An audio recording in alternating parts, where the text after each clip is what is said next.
Good evening, graduating class of 2019. One of Zeno's paradoxes, the dichotomy paradox, has to do with trying to cross from one side of the room to another.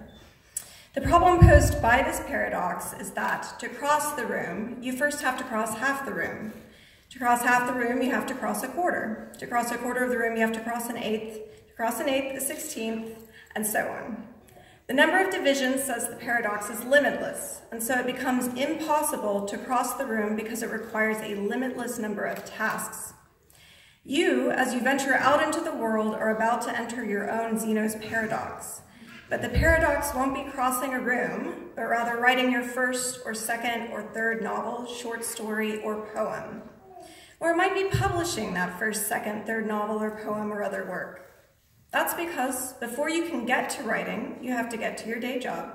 Before your day job, you have to get out of bed. Before you get out of bed, you have to wake up, and Lord, waking up is difficult because before waking up, you had to get the bare minimum amount of sleep to suffice for the day. And before sleeping, you had to make dinner for your family, and before making dinner, you had to go to the day job for 8. No, make that 10 hours because, surprise, something you just found out about at work needs to be done immediately. And you also had to grade 200 assignments, and before you could get to work, you had to get out of bed.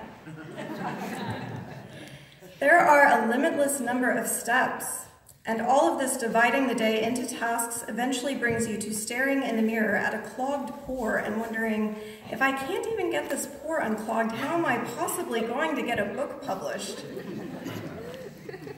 The tiniest step in Zeno's paradox is vast. It is an ocean over which your world of writing can seem thousands of miles away, and at that distance it blurs and seems tentative, shakeable. Yet we all know that a person can indeed, despite the limitless divisions of space, cross a room. And you, despite the 10 hours of the day job, the 200 essays to grade, the bills to pay, the work emergencies, the lack of sleep, the cat that just vomited, the student debt, the marriage, the baby, the bumper-to-bumper early morning traffic, can write. You can write.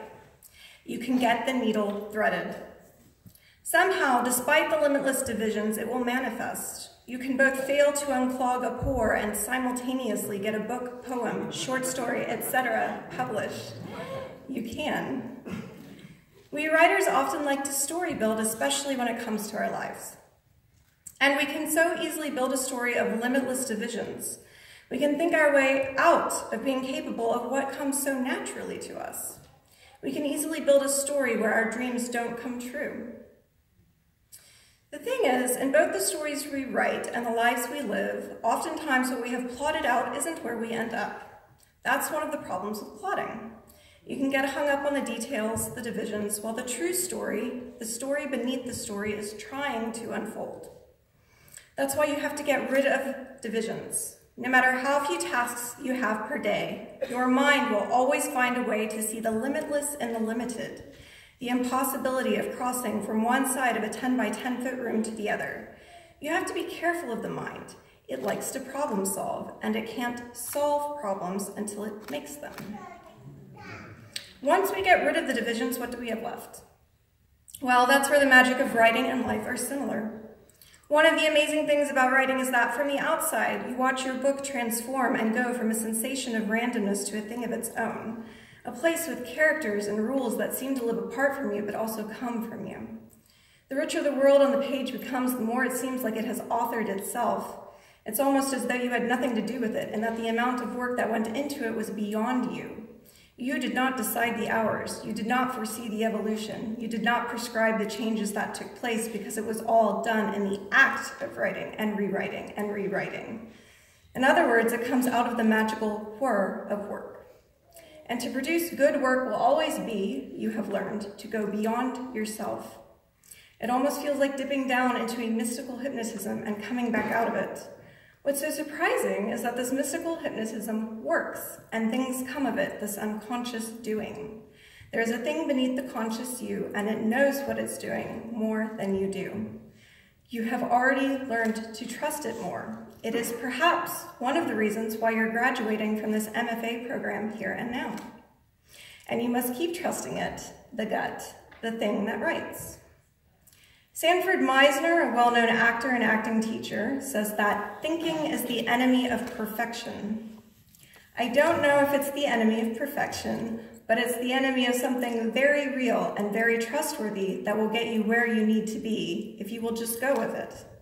Just go move, go be, go listen, go write and write and write. Just get that needle threaded like there's a fire lit deep within you and something amazing will take shape.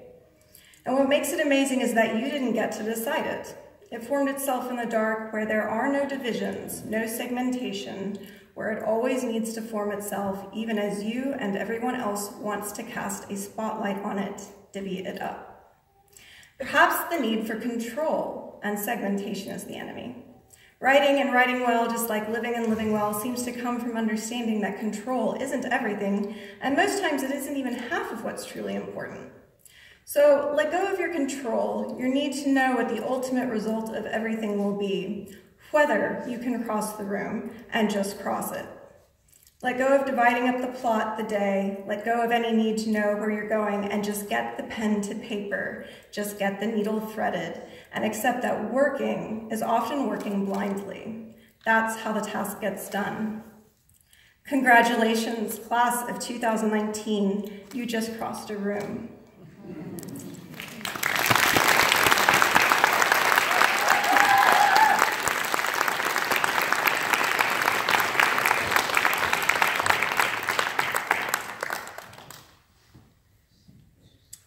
Thank you, Lindsay. Our next speaker is Donald Sumner Mullen for